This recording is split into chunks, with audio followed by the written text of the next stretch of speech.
Bismillahirrahmanirrahim. Qala ma'alif rahimahullah ta'ala wa nafa'ana bi'ulumihi bidzaril amin. Halaman 177. Yang benar. Jadi kalau termasuk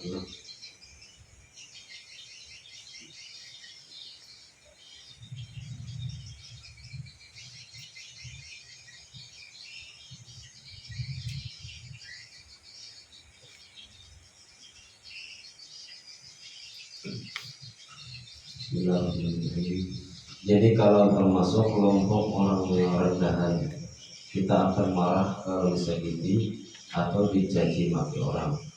Maka sekurang-kurangnya kita harus berupaya menjadi orang yang kedua, yaitu dalam baik atau dapat menahan marah. Walaupun hati kita sangat marah, maka harus kita tahan untuk tidak marah. Kemarahan wajar tapi jangan terlihat banget.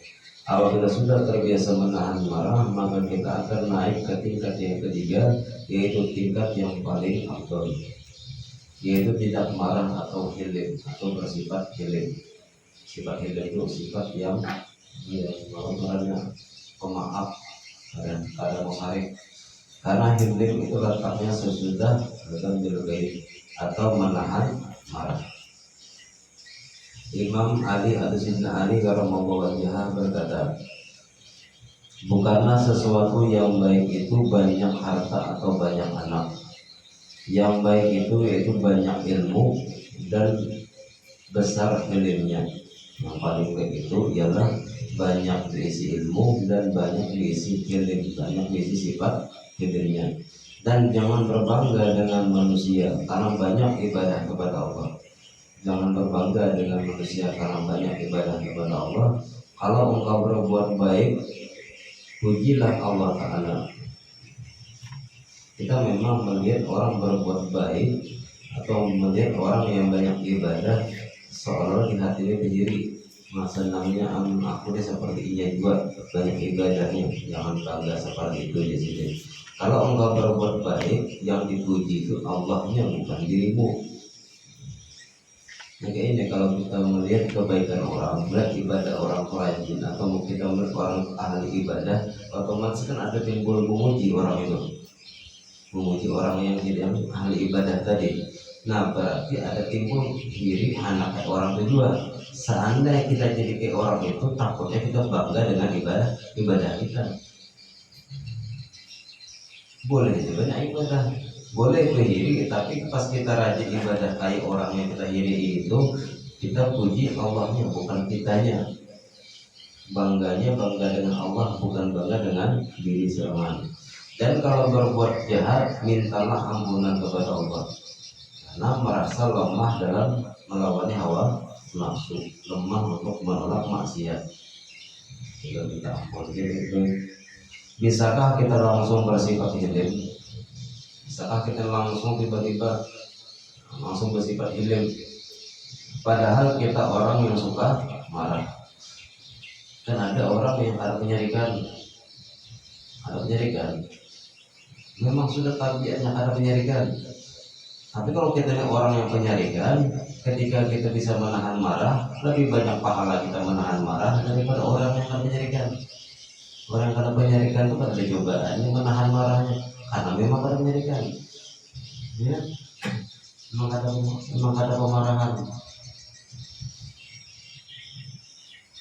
Jadi yang sudah tabiat kita penyarikan, atau tabiat kita ada tabiat orang yang misalnya ada penyarikan, masing-masing kita ada kelebihan dan kekurangan. Jangan menganggap penyarikan kita nih, kehirian kita nih misalnya, atau lagi penyinggungan dianggap itu sebuah kekurangan. Ada. Itu cara Allah Ta'ala supaya menaikkan derajat kita di sisi Tuhan. Kalau orang penyarikan, sabarnya itu menaikkan derajat. Atau kalau orang yang penyinggungan, sabar supaya tidak tersinggung, menaikkan derajat. Jangan langsung sakit hati. Rasulullah SAW bersabda, innamal ilmu bitta'allum wal hilmu bittahallum wa may yataharral khaira yu'tahu wa may yatawassarra yu'tahu. Artinya ilmu itu hanya bisa didapat dengan belajar, ilmu hanya dapat ini bisa dapat dengan cara belajar. Dan healing dan sifat healing itu dengan berupaya untuk jadi healing. Mau ada kesembuhan untuk healing hanya bisa healing. Kamu kalau ada kesembuhan kalau mau bersifat healing. Kayak orang nih biasanya pemalar, si tabiat dari bahari, dari kulitan, dari datunya memang pemalar. Hendak pemurah ngalih, murah ngalih. Tapi dibiasakan walaupun terpaksa sedekah jadi pemurah. Kamu dibiarkan aja diharagu sifat pemalarnya, sifat penyinggungannya, ya kada mau konflik. Dan barang siapa mengintai kebaikan akan dirinya akan diberikan baginya. Barang siapa yang mengintai menunggu-nunggu kebaikan akan diberikan baginya.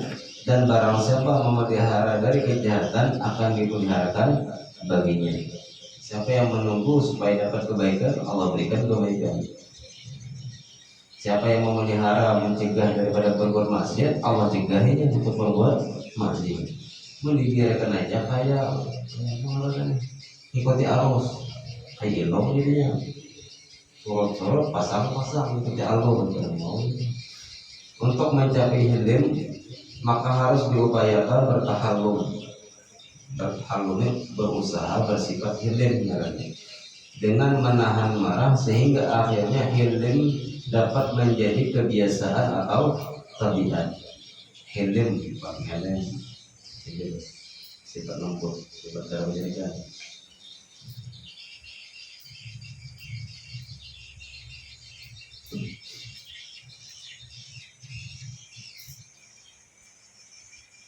Karena ada juga aneh manusia. Dia hendak orang tuh memakluminya, dia kadang memaklumi orang itu ada ini. Dia hendak orang itu memaklumi kelakuannya terus. Dia kadang memaklumi kelakuan orang, penyakit tuh. Jadi berarti ini kadang melihat keburukan penyakitnya. Hendaknya orang pun baik terus melihatnya.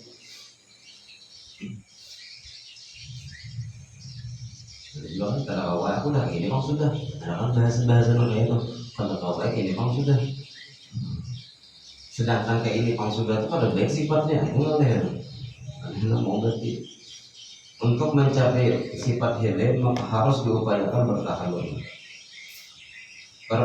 Perbandingannya yaitu bahwa Allah Ta'ala menciptakan kita. Membanding-bandingkannya bahwasanya Allah Ta'ala menciptakan kita, yang memelihara juga memberi rezeki seluruh manusia. Allah menciptakan kita, Allah yang menjamin rezeki dan memberikan rezeki. Jika kita maksiat, Allah Ta'ala tidak langsung marah dan menyiksa, ada langsung Tuhan saya. Kan ada diriwayatkan ada orang yang maksiat, ada pemaksiat yang mati, lalu timbul siksa kubur. Ada siksa kubur kan? Caranya mati maksiat atau mati karena baik, mati karena baik, disiksa lah di kuburnya. Nah lalu selama berapa laulasinya sampai hari kiamat kan berapa puluh tahun, ratusan tahun yang disiksa kubur. Tapi mati bukan mati karena baik, bukan mati kafir, mati beriman tapi mati maksiat, disiksa lagi di dalam kubur. Nah di padang mahsyar Allah siksa lagi dengan padang mahsyar itu, dengan panasnya panasnya matahari misalnya. Selesai sudah masuk surga. Ada kayak itu riwayatnya. Jadi kadang mesti juga ada orang maksiat misalnya, atau dia mati husnul khotimah tapi disiksa di dalam kubur. Berarti orang yang disiksa dalam kubur ini bakalan pasti masuk neraka. Jangan salah. Jadi karena Allah kita memastikan orang itu husnul khotimah pasti masuk neraka itu karena Allah. Apalagi orang yang masih hidup, berjungkung masih orangnya, kalau ini masuk neraka nih kada mau gitu. Apalagi ini panggil orang neraka kau ya kada mau. Orang yang mati disiksa aja, orang yang disiksa kubur aja bisa Allah ampuni.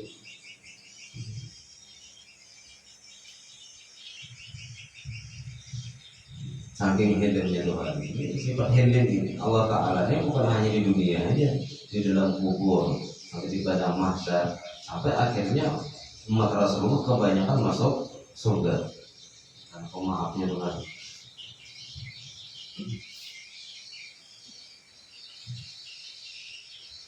Sampai-sampai ulama memang dalam Al-Quran orang yang mati bunuh diri, orang mati bunuh diri itu masuk neraka. Tapi yang anehnya orang mati bunuh diri sebelum dia mati bunuh diri sembahyang ya, sujud iya juga. Mungkin dia sebuah menghadiri maulid atau baca salawat, mati bunuh diri kan salawat iman. Nah sampai ke ulama aja banyak ulama kadang membahas bahwasanya orang yang mati bunuh diri itu masuk ke neraka selama-lamanya, sekalipun ada di dalam Al-Quran khalidina fiha. Itu kedua ulama saking keduanya, karena rata-rata yang masuk neraka selama-lamanya siapa? Orang kafir.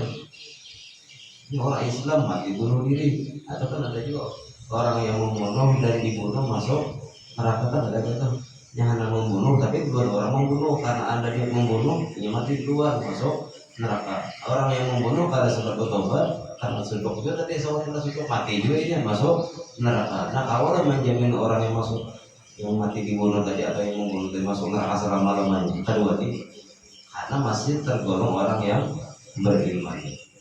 Selama masih ada iman, Allah tetap bersifat hilim.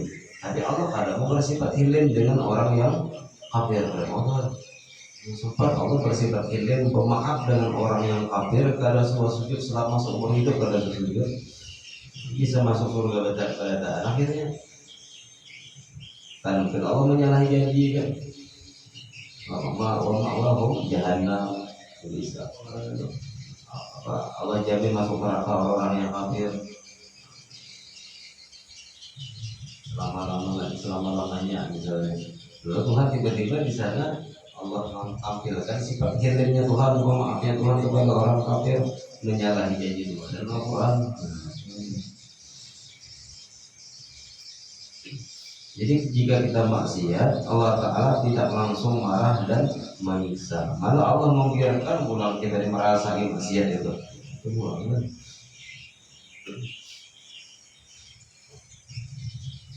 Sedangkan kita dengan orang lain, kalau ada yang menentang kita, apa jasa kita terhadap mereka sehingga kita marah. Rizki adalah yang dimakan dan yang diinfakkan. Kadang kita ini dengan orang lain itu banyak berjasa nih. Kalau kita hemat sehari itu aja jadi, hemat sehari itu aja jadi ada banyak jasa. Bayangkan Allah Ta'ala yang sudah menciptakan, memelihara rezeki, memelihara juga memberi rezeki. Masa kita cari kalau Tuhan, nah gitu, istilahkan gitu. Aja masuk neraka orang putus asa bunuh diri. Rezeki adalah yang dimakan dan yang diinfakkan. Allah Ta'ala saja yang memberi segalanya kepada mereka tidak langsung marah. Sedangkan manusia kita langsung marah. Yang marah ini pulang membajasa lawan kita, merasa ada nyaman kita nih. Sedangkan kita masih lawan Tuhan, ada ketakutan. Imam Zainul Abidin salah seorang yang dikenal ini, suatu ketika beliau dicaci maki oleh orang-orang. Begitu sampai kepada beliau kabar bahwa si fulan telah mencaci beliau, apa tanggapan beliau? Kasihani si fulan, kata beliau. Ia tidak tahu ini sorban dan baju serahkanlah kepada orang yang telah mencaci aku.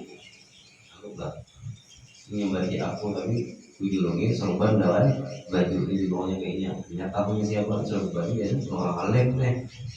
Berarti dicaci tadi siapa? Orang alim. Jadi kayak ini aja, kita mandor orang mencari video yang bagi kita misalnya. Aku kopikan sanad musabahah, apalagi tasbih, apalagi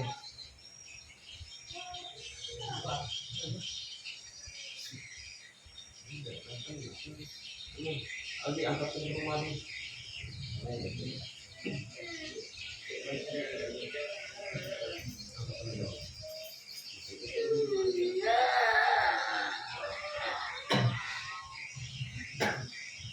Lihatkan lagi musafah apa? Barang siapa bermusafah kepadaku, yang bermusafah kepada orang yang bermusafah bersalaman kepadaku, sampai hari kiamat masuk surga. Jadi ada orang nyakiti kita, serahkan aja. Ini silsilah sanad mushafah dari guru.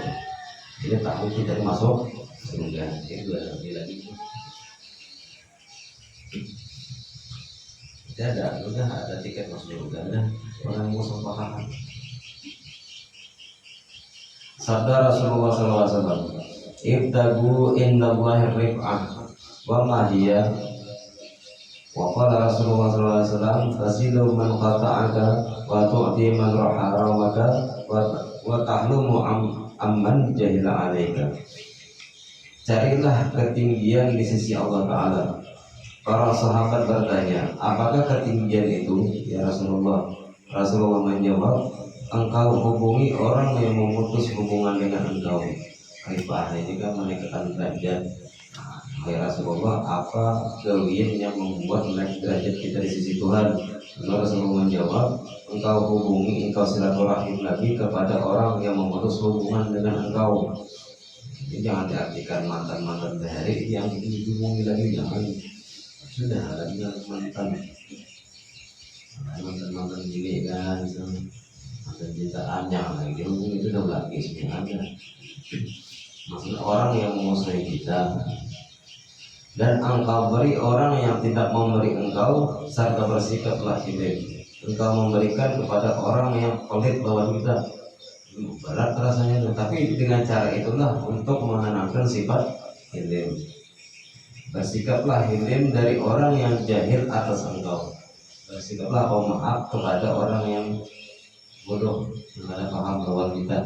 Ada mungkin orang harus melihat khususiyat kita, misalnya orang yang menyakiti kita itu kita doakan mudah-mudahan yang mimpi kita bersama Rasulullah, bersama Rasulullah. Jadi orang yang menyakiti kita itu langsung datang ke sini minta maaf, langsung maaf dulu aja, Allah minta mimpi dia bersama Rasulullah. Nyaman. Harus sabar-sabar juga. Kita orang menyakiti kita yang sabar. Jangan langsung hendak supaya orang mau lihat kehebatan kita, sia-sia sabarnya. Memang ada sebagian orang yang diberi Allah Ta'ala sejak kecilnya bertabiat hilim. Ada yang dari halus memang ada penyarikan. Namun kebanyakan hilim itu didapat dengan tahallum. Biasa kalau dari kecil itu hilim, berarti biasanya kuitannya bersifat hilim juga. Hilim itu termasuk sifat keturunan. Melatih diri dengan perangai hilim. Jika kita sudah bisa berperilaku hilim di rumah tangga, kita sudah menjadi orang besar di sisi Allah Ta'ala. Di akhirat kelak Allah Ta'ala berfirman, berdirilah orang yang bakal masuk surga. Maka berdiri sedikit orang, ada banyak yang berdiri. Kemudian diperintahkan mereka masuk surga tanpa hisab. Mereka ditanya, apakah mereka melewati as-siratal mustaqim? Mereka menjawab, kami tidak tahu yang arah as-siratal mustaqim. Masuk surga berdiri hisab itu kadang-kadang lagi as-siratal mustaqim. Ini kayak inilah sebagus-bagusnya orang, sebaik-baiknya orang nih. Amun ngarana melewati as-siratal mustaqim, berarti bawahnya apa? Neraka. Sedangkan penciuman neraka aku 500 tahun dah keciuman. Hawanya panasnya neraka di bawah neraka. Jadi tidak mungkin orang masuk surga diberi hisab itu melewati siratal mustaqim, langsung ke surga tanpa transit lagi.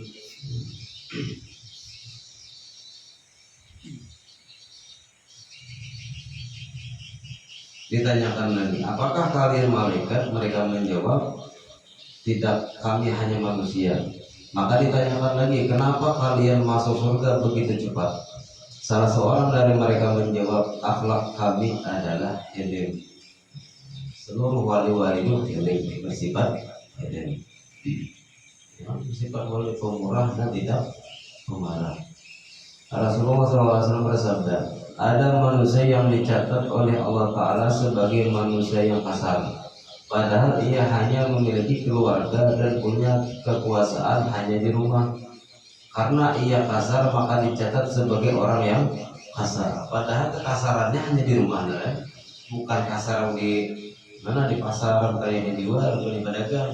Kan ada kasarnya di rumah, tapi di luar ada kasar. Berarti tercatat orang yang kasar. Di rumah tangga dulu dihitung.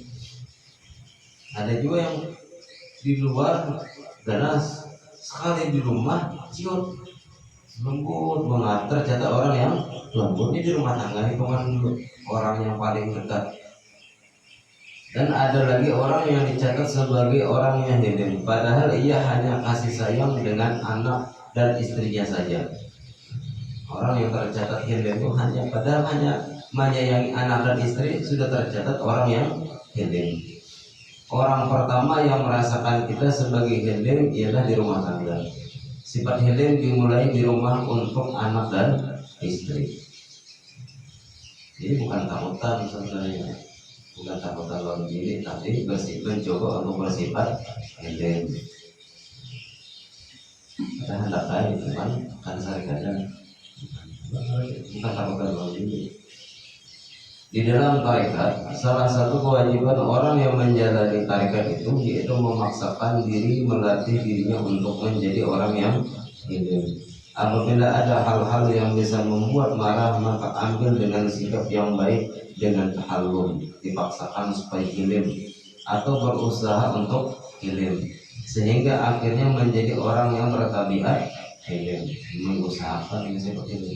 Namun tidak selamanya harus bersikap seperti itu. Kalau mungkin hilim terus, terkadang ada saatnya untuk mengambil tindakan untuk memberi peringatan dan mendidik. Bini itu melawan karena bini keluar rumah kada berizin lagi karena bini ini jadi memang laki lain atau macam-macam lah, betul-betul melawan orang kawan di kantor misalnya dia, itu kan hilim lagi karena dia Dayus, karena dari isi rasa cemburu lagi haram masuk surga, bahaya juga terlalu hilim. Allah Ta'ala tidak membiarkan orang yang berbuat maksiat semaunya. Gini bersebaik nyaring suaranya nih, nyaring. Sedangkan istri yang taat, istri yang baik itu tidak boleh menyaringkan suaranya di depan lakinya. Nyaringkan suara, kamu nih nyaring berarti durhaka. Nyaring lagi bandir. Kita tuh volume-nya misalnya 7, kita naikkan volume kita bandir, menasihati bini itu dengan volume 8, supaya bini itu kadang-kadang orang yang durhaka, gitu caranya. Kamu kita karena kita volume kita 2 lagi misalnya, iya 7. Karena durhakain jadinya. Ya iya Korea sedikit menasihati Korea bukan bahasa sehari Korea, tapi menasihatinya dengan cara tinggikan sedikit nada. Jadi kadang-kadang sih gini tadi. Itu jangan ngomong kita helm terus kayak apa? Apa ngomong karena yang jadi buat jejak bini. Allah Ta'ala dengan hilimnya tidak segera menyiksa mereka karena memberi kesempatan untuk memperbaiki diri dan memohon ampun. Ada amalan yang paling mantap tuh. Tapi yang biasa bini kalau mayat aja, yang biasa bini ke 7 bahasa sehari, lakinya bahasa sehari itu, kami bahasa sehari itu mama dalam hati jadi nama mustaqim, kita selalu mustaqim, kita selalu mustaqim dalam hati ini. Kalau kita selalu mustaqim, iya karena stain, iya karena buat iya karena stain, iya karena stain, iya karena stain, iya karena stain. Ini bagus banget lagi. Tapi di sini tolong aja, kamu gak ada kamu di sini karena di sini di rumah aja, dirinya kayak dulu nih. Kita kan tipe mayat, dia suruh baca iya keras tangan.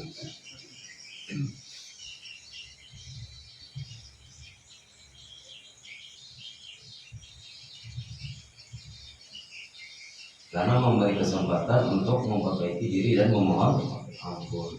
Kayak barang siapa perempuan nih menolak lakinya ketika hendak jima, menolak pada hendaknya, maka selama semalaman dilaknat oleh malaikat dan laknat sampai lakinya, kan ada kalimat di ujungnya, sampai lakinya ridho. Jadi ketika bini itu dibiarkan, ketika bini itu ada hendak atau menolak, kita yang memandang masih di sini dilaknat bini, supaya bini kada dilaknat, acaranya bersifatlah Hilm, kita ridho duluan.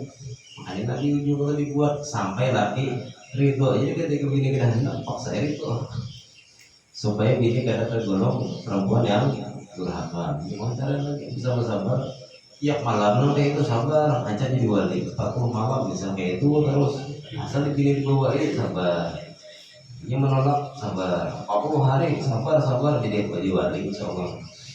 Bukan tidak ada enak pulang buat anak. Paling cepat dijual itu diisi bini yang lumayan cerewet daripada kada diisi bini sampai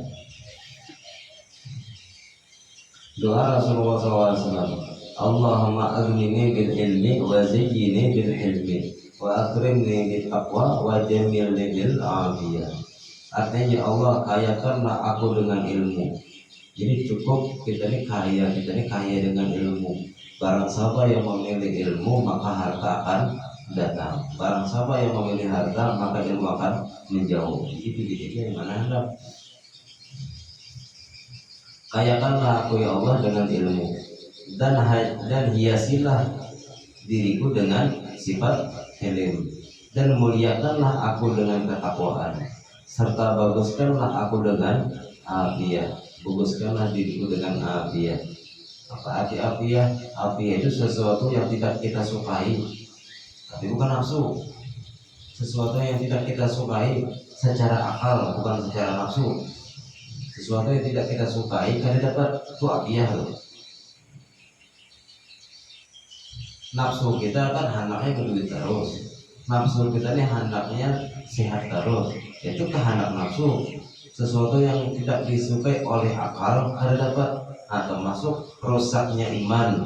Diri ini kehendak agar rusak iman, rusaknya akal, pikiran hanya dunia aja. Wah, berarti kada afiyah loh. Orang yang akan memasukkan dunia dalam hatinya berarti afiyah. Itu kita minta kepada Allah, mudah-mudahan Allah berikan kita afiyah. Allahumma ini as'alukan afwa wal afiyah wal mu'awadah daimah di dunia wal dunia wal akhirah. Wallahu a'lam bishawab.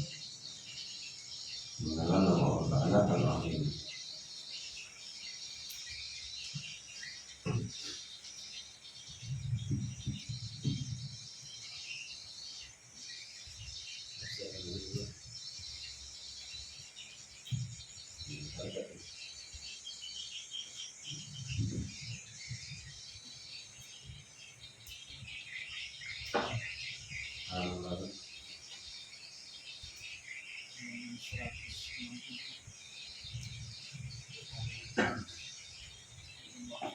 Alhamdulillah di musim ya.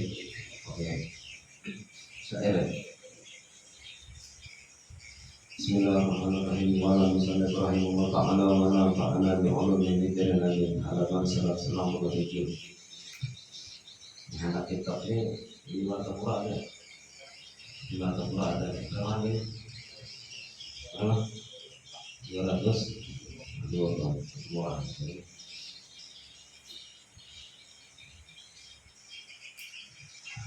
Qala Habib al-Imam Abdullah bin Husain bin Tahir rahimahullah.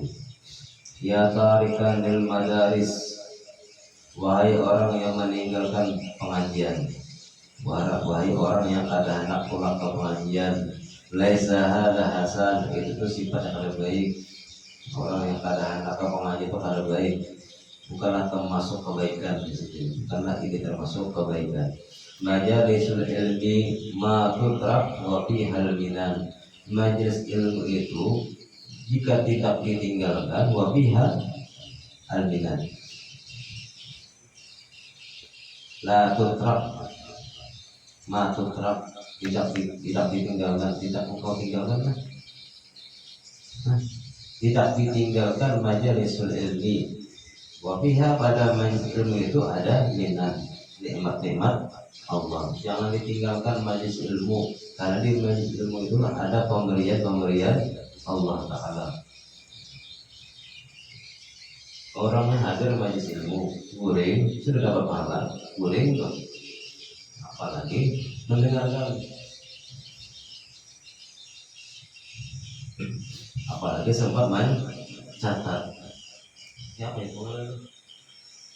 pahala sedekah mencatat ilmu pahalanya satu orang berapa kali pun ya pahalanya. Majalisul khair fiha kullu fadlin wa man. Majelis kebaikan itu ada di dalam majelis kebaikan itu tiap-tiap karunia dan anugerah. Majalisul khair tadfa'u lil fitan wal mihan. Majelis kebaikan itu menolak fitnah dan ujian, termasuk tadfa'ul bala, termasuk jadi sopan arba mustamir, arba mustamir, kiasin macam-macam amalan. Selok aja ke majelis ilmu, insya Allah Allah balapan bala. Majalisul ilmi tuhwal khaira tahwil khaira fi kulli fan. Majelis-majelis ilmu itu meliputi kebaikan pada tiap-tiap pak ilmu yang dipelajari di dalam majelis. Anak pelajaran fikihnya, tasawufnya, tauhidnya, manaqibnya, atau hadrat dan qasidah-qasidahnya, atau bersair macam-macam. Semua pak pelajaran di dalam majelis ta'lim itu meliputi kebaikan. Tuba lil abdin ja'alha maluhu wasakan. Beruntunglah bagi seorang hamba yang dijadikannya majelis taklim itu sebagai hartanya dan tempat tinggalnya. Artinya kalau pikiran di otaknya nih, amal ada harta sedikit saja, ada isi harta, pikiran hendak majelis taklim. Di rumah pada tanam, kalau ke majelis tanam. Nah, biasanya gini gak ada bunga mai kalau di tanam dulu. Sakan itu masuk tempat yang dirindukan. Sakan tempat yang dirindukan. Karena di tempat itu ada ketenangan. Yalah tenang aja, masuk ke sini gratis. Aku masuk ke sini bayar 50.000, ada tanam tuh, ada sakan kan. Majalisul ilmi tadhhab bil qadar wad darar. Majelis-majelis ilmu itu menghilangkan kekeruhan di hati. Wajah-wajah kita pun jadi cerah. Wadaran dan daki. Karena majelis ilmu itu bagikan sabun kan, bagikan sabun yang menghilangkan daki. Tetap beda orang yang arah ke majelis lawannya pada suatu majelis beda mulanya. Biha yasluhul zahir wa maqad batan. Dengan majelis taklim itu yasluhul zahir, membaguskan anggota zahir, baguskan anggota zahir kita dan sesuatu yang batin. Langsung bagus juga yang batin kita bagus. Zahir batin kita bagus. Dan haqqu sidqan yaqinan laisa hinsan wadan. Orang yang mempunyai kebenaran atau yang bersifat siddiq benar dan orang itu yakin, tidak ada kira-kira lah dia, tidak ada mengira-ngira dia, tidak ada kira-kiraan asal wadan dan tidak ada yang sangkaan.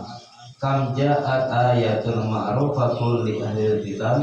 Berapa banyak yang datang tanda-tanda ayat-ayat yang sudah dikenal li ahli kitab, bagi ahli fitnah.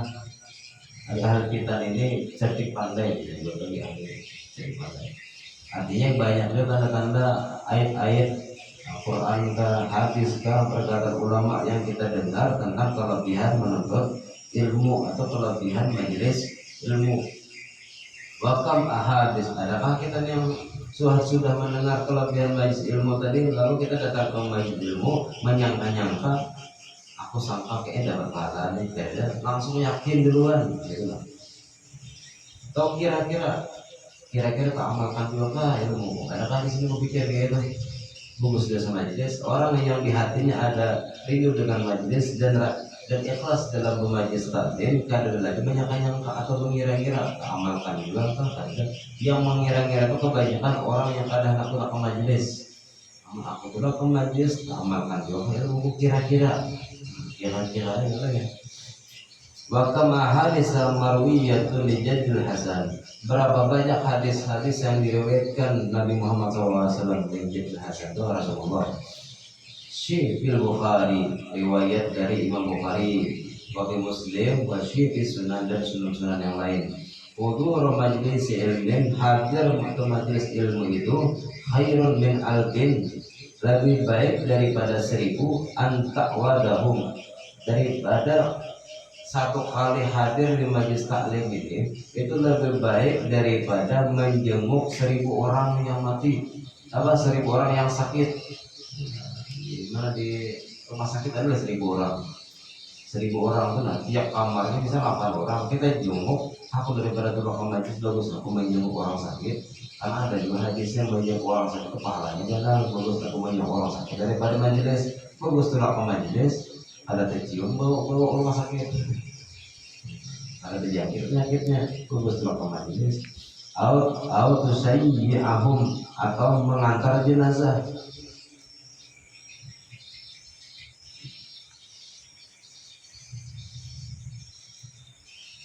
Kita menghadiri jenazah, mengangkat keranda tuh, tuh pahalanya 1 gunung Uhud. Mengangkat keranda, makanya orang berilmu ini baru tahu sih sulap ini fardu dibayar, sembahyang dibayar. Nah, kan ada orang mengangkat keranda sudah mulai angkatnya pegangnya sedikit, sekitar 7 langkah lah lepaskan itu menjadi pahala yang 1 gunung Uhud pahalanya. Sampai mengantar ke tempat penguburan pahalanya. Lebih ganal hadir di majelis taklim. Wa antar kaan, dan lebih baik lagi daripada sembahyang 1000 rakaat. Sembahyang sunnah 1000 rakaat 1 malam nih, lebih bagus 1 jam tolak ke majelis taklim. Faedah tuh. Ya kan al-rakaat ini maksudnya 1000 rakaat yang khusyuk pulang. Kita sembahyang sunnah 1000 rakaat khusyuk sembahyangnya, lebih harap ke majlis taklim. Faidatun ajhali faidah. Qala Abu Laith, berkata Abu Laith, man jalasa inda alimin wa lam yaqdir ala hifzi syai'in minal ilmi nala sabab karamat. Barang siapa yang duduk di sisi orang alim bersebelahan atau satu majlis dengan orang alim dan tidak sanggup dia untuk menghafal sesuatu yang dari ilmu yang disampaikan orang alim tadi, duduk ke majlis orang alim dengarkan ilmunya tapi tidak sanggup menghafal tadi lagi, hendak memberi ke rumah ada hafal lagi apa yang dikatakan orang alim tadi. Nala sabat karamat, maka dia itu akan mendapatkan 7 kemuliaan, 7 keramat. Itu sama ada dalam di luar, jadi isi keramat. Penuntut ilmu itu sudah bisa keramat, 7 keramatnya ini sekali hadir majlis taklim aja, sekali bukan aja dengan orang alim ini. Apa 7 itu? Yang pertama, fadlal muta'allimin, dia tergolong orang yang belajar muta'allimin. Yang kedua, wahabsahu alizunub, menahan atau tertegahnya dia daripada berbuat dosa. Kita sanggup pada melakukan dosa itu alhamdulillah ya. Syukur banget.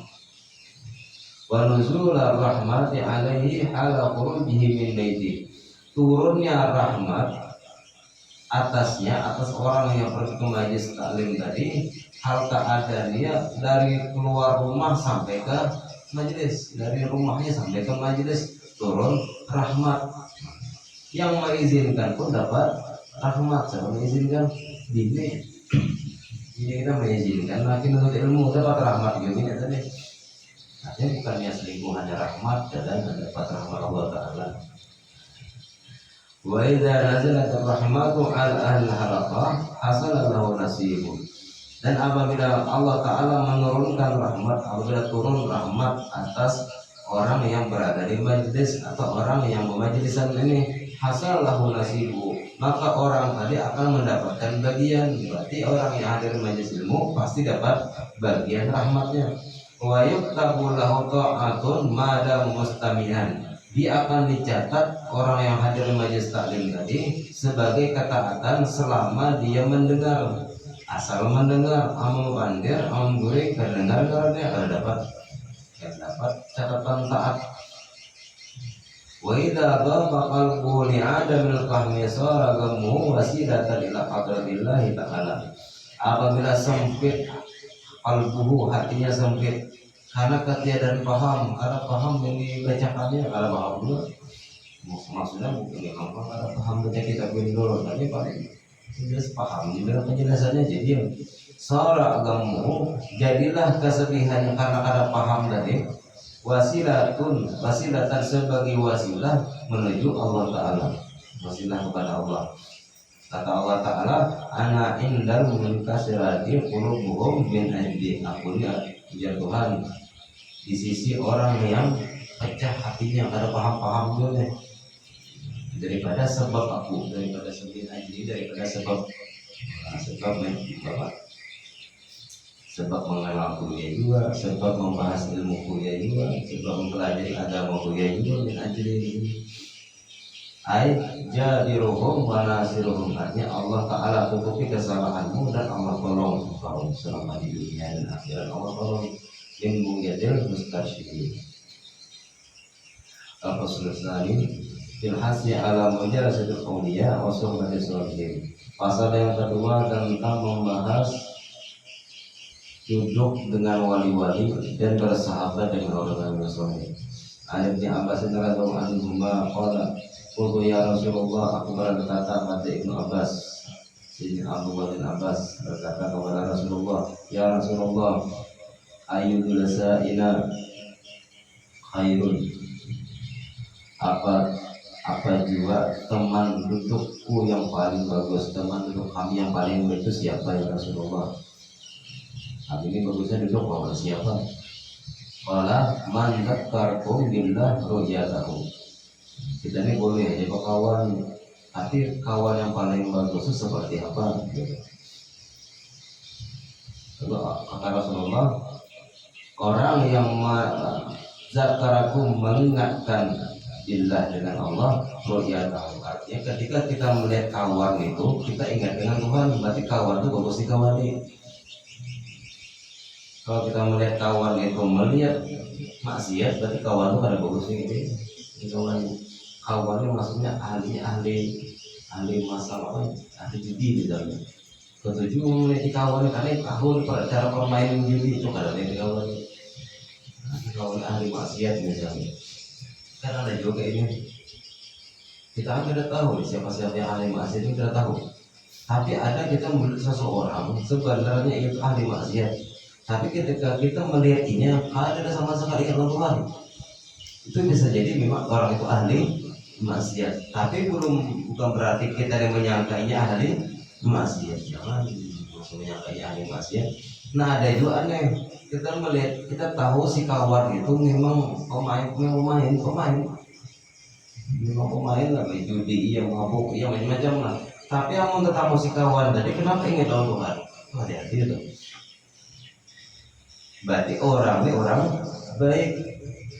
orang baik si kawan, tapi kelihatannya ada baik. Kita kalau kita menyangka orang itu, kita duduk kawan majelis di mana, tapi kawan majelis ini kan tapi mengingatkan Tuhan, jangan disangka kawan itu ada baik. Wazada fi ilmikum man yaquhu, dan menambah pada ilmu kalian itu man yaquhu, oleh tutur katanya. Artinya ketika kita bertemu kawan itu, amalnya bepandir, ada ilmunya, bisa kita mengambil manfaat, mengambil nasihat kebaikan dari kawan itu, berarti kawan yang baik. Wadzakarakum bil akhirah ilmuhu, dan mengingatkan kalian dengan akhirat oleh ilmunya. Qala Habib Ahmad bin Umar bin Sumit Nabawi, al-khair wa syarru madriyun, kebaikan dan kejahatan itu adalah sebagai bibit yang ditaburkan fil insan pada manusia, la yazharu illa bi mukhalatatihi li ghairi, tidak akan nampak itu bibit kecuali dengan bergaul bagi orang lain. Ada nampak bibit itu kecuali kita ini memang bergaul dengan yang lain. Fa in khalatal akhiyar dhara min